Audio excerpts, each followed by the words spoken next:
Hello, welcome to texture में। आज के सेशन में हम एक्सेल के टेक्स्ट टू कॉलम के बारे में देखेंगे और देखेंगे कि किस तरह से हम टेक्स्ट टू कॉलम की हेल्प से किसी भी डेटा को इजीली कैटेगराइज कर सकते हैं। ठीक है, तो यहाँ पे सबसे पहले मैं आपको कुछ डेटा दिखाता हूँ। यहाँ पे मैंने कुछ कॉलम्स डिफाइन किए हुए हैं, जिसमें पहले कॉलम में मैंने नेम स्टोर किया है। उसके बाद में सेकंड कॉलम है, वहाँ पे हम फर्स्ट नेम स्टोर करेंगे, और उसके बाद में जो थर्ड कॉलम है वहाँ पे हम लास्ट नेम स्टोर करेंगे। ठीक है, ये हम करेंगे टेक्स्ट कॉलम की हेल्प से। ठीक है, तो सबसे पहले हमें क्या करना होता है, जो भी डेटा हमारे को टेक्स्ट टू कॉलम, मतलब ये क्या करेगा, हमारे टेक्स्ट को कॉलम में डिवाइड कर देगा। तो जिसको हमारे को डिवाइड करना है उस टेक्स्ट को हम सिलेक्ट कर लेंगे। तो अभी हमारे पास ये टेक्स्ट है। अभी हमारी रिक्वायरमेंट ये है कि हम इस कंप्लीट नेम को फर्स्ट नेम में और लास्ट नेम में ब्रेक करेंगे। ठीक है, तो जैसे ही आपने डेटा सेलेक्ट किया उसके बाद आप कमांड रन करोगे, शॉर्टकट की वो है ऑल्ट ए ई। तो आप अपने कीबोर्ड से प्रेस करोगे ऑल्ट ए ई। जैसे ही ऑल्ट ए ई आप ओपन कमांड रन करते हो तो आपको एक इस तरह का एक विजार्ड ओपन होगा, एक स्क्रीन आपको शो होगी। ठीक है, उसमें हमारे पास दो ऑप्शन रहते हैं, डेलिमिटेड और एक रहता है फिक्स विड्थ। तो सबसे पहले हम डेलिमिटेड वाला देखेंगे, तो इसको ही आप बाय डिफॉल्ट ये सिलेक्ट रहता है, इसी को हम नेक्स्ट करेंगे। अभी हमारे पास यहाँ पे आता है डेलिमिटर्स। तो हमें एक डेलिमिटर सेलेक्ट करना होता है। डेलिमिटर क्या होगा, जिसकी हेल्प से ये टेक्स्ट को पार्टीशन करेगा या ब्रेक करेगा। तो अभी हम इसको सेट करते हैं स्पेस पे। तो अभी आप जैसे ऑब्जर्व करोगे तो हमारा हर फर्स्ट नेम और लास्ट नेम के बीच में एक स्पेस है। तो जैसे ही मैंने इस पे स्पेस पे सिलेक्ट किया तो इसने टेक्स्ट को इस तरह से डिवाइड किया। तो हमारा जो फर्स्ट नेम है वो सारा इस तरफ आ गया, और जो लास्ट नेम है वो हमारा इस तरफ आया। ठीक है, तो यही हमारी रिक्वायरमेंट थी। तो इसको हम कर देंगे नेक्स्ट। जैसे ही आप नेक्स्ट करोगे तो ये बताएगा कि इस तरीके से हमारा टेक्स्ट आएगा। यहाँ पे जो फर्स्ट नेम है वो ब्लैक में शो कर रहा है, और जो लास्ट नेम है वो इस तरह से शो कर रहा है। तो ये पार्टीशन हो गया हमारा स्पेस के अकॉर्डिंगली। ठीक है, अब हमारे को यहाँ पे डेस्टिनेशन सेलेक्ट करना है। ये हम बाय डिफॉल्ट जनरल पे ही सिलेक्ट करते हैं। अगर कोई और रिक्वायरमेंट है तो आप चेंज कर सकते हो, बट यूजुअली हम जनरल पे इसको सेट रखते हैं। अभी हम डेस्टिनेशन सेलेक्ट करेंगे कि जो भी हमारा आउटपुट है वो कौन सी लोकेशन पे आएगा। तो अभी ये आप यहाँ देखोगे तो ये B4 सेल दिखा रहा है। B4 मतलब ये इसी जगह पे इसका डेटा पार्टीशन करके हमारे को शो करेगा स्क्रीन पे। पर हमारे को यहाँ पे नहीं चाहिए, हमारे को इस पर्टिकुलर सेल के लिए चाहिए। तो सेल सेलेक्ट करने के लिए आप क्या करोगे, यहाँ पे इस बटन पे क्लिक करोगे। जैसे ही आप क्लिक करते हो तो अब आप उसके बाद में आपको सेल सेलेक्ट करना है कि कौन से सेल में आपको डेटा चाहिए।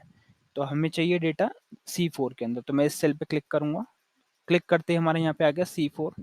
इसको मैं वापस से बटन पे क्लिक करूंगा यहाँ पे। तो अभी हमारी C4 सेल सेलेक्ट हो गई।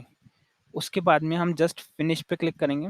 फिर ये पूछता है कि there is already data here, do you want to replace it. तो आप इसको ओके कर दोगे। ऑलरेडी हमारा यहाँ डेटा शो नहीं हो रहा, बट ये इसको कंसिडर कर रहा है। मैंने इस पर टेबल क्रिएट किया है कि यहाँ पे कुछ डेटा है पहले से, इसलिए ये इसको ऑलरेडी डेटा बता रहा है यहाँ पे।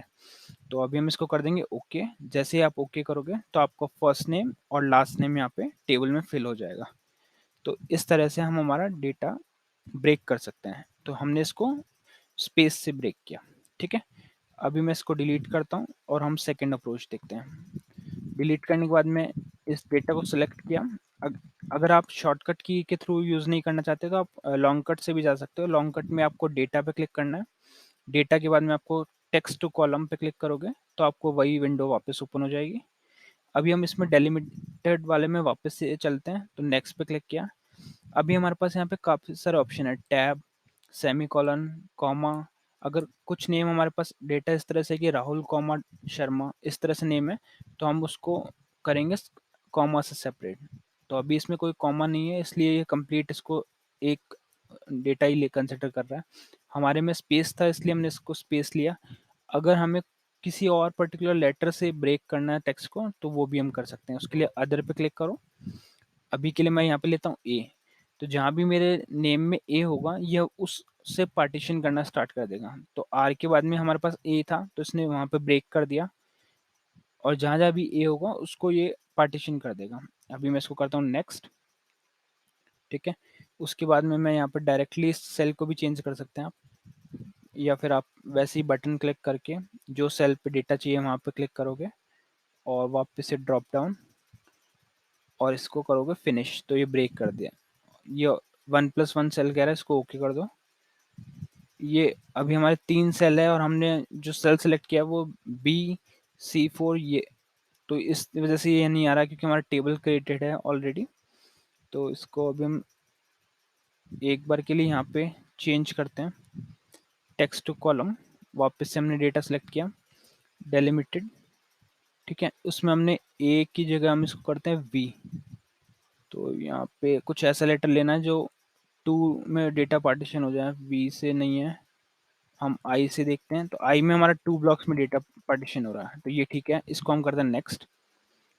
2 कॉलम्स हैं तो हम सेल सेलेक्ट कर लेंगे, सेल हमारा ये वाला है। उसके बाद में ड्रॉप डाउन, फिर करते हैं फिनिश। ये कहेगा there is already data, okay. तो इसने क्या किया, हमारा डेटा पार्टीशन कर दिया। तो इस तरह से अगर आपको कोई एक पर्टिकुलर लेटर और पर्टिकुलर सिंबल से डेटा ब्रेक करना है तो आप वो भी कर सकते हो। अब हम देखते हैं सेकंड ऑप्शन।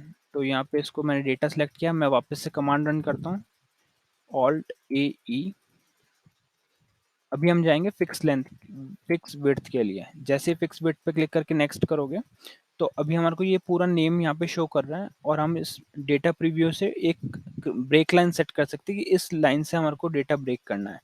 तो अगर मैंने यहाँ पे क्लिक किया राहुल के एल लेटर के बाद में, तो ये यहाँ से डेटा ब्रेक कर देगा। उसके बाद इस लाइन के जस्ट बाद जो भी होगा वो ब्रेक होके आएगा। तो इसको किया नेक्स्ट, फिर हम करते हैं सेल सेलेक्ट। सेल सेलेक्ट करने के लिए इस पे क्लिक, सेल सेलेक्ट किया, वापस इसको डाउन किया, फिनिश किया, ओके किया, तो ये हमारा डेटा ब्रेक हो गया। तो अभी ये हमारा स्पेस से ब्रेक नहीं हुआ, हमने जो ब्रेक लाइन सेट किया था उसके अकॉर्डिंग ये डेटा ब्रेक हुआ है। तो इस तरह से आप अपना डेटा टेक्स्ट से टेक्स्ट को कॉलम में पार्टीशन करके सेपरेट आउट कर सकते हो। इसके लिए शॉर्टकट कमांड हमारे पास ऑल्ट ए ई है, और अगर आपको लॉन्ग कट से जाना है तो आप डेटा टैब में टेक्स्ट टू कॉलम सेलेक्ट कर सकते हो, ठीक है। पर हमारे जब भी हम इस कमांड को रन कर रहे हैं तो उससे पहले हमारे पास कुछ डेटा सिलेक्टेड होना चाहिए, और फिर जैसे ही आप कमांड रन करोगे तो आपको ये पॉपअप दिखेगा। 2 ऑप्शन रहते हैं, डेलिमिटेड और फिक्स। डेलिमिटेड अगर कोई पर्टिकुलर वैल्यू से ब्रेक करना, जैसे स्पेस, सेमीकोलन, कॉलन, टैब या कोई और लेटर से ब्रेक करना है तो आप इस वाले डेलिमिटेड वाले में जाते हो। अदरवाइज आप फिक्स विड्थ में, अगर आपको कोई ब्रेक पॉइंट सेट करना है तो आप फिक्स विड्थ में जाओगे। फिक्स विड्थ में हम जैसे ही जाएंगे तो हमारे पास ब्रेक लाइन सेट करने का ऑप्शन मिल जाएगा, और उसके हेल्प से हम उस टेक्स्ट को ब्रेक कर सकते हैं, ठीक है। तो इस सेशन के लिए इतना ही था। नेक्स्ट सेशन में हम कुछ और टॉपिक देखेंगे। So thank you for watching texture math.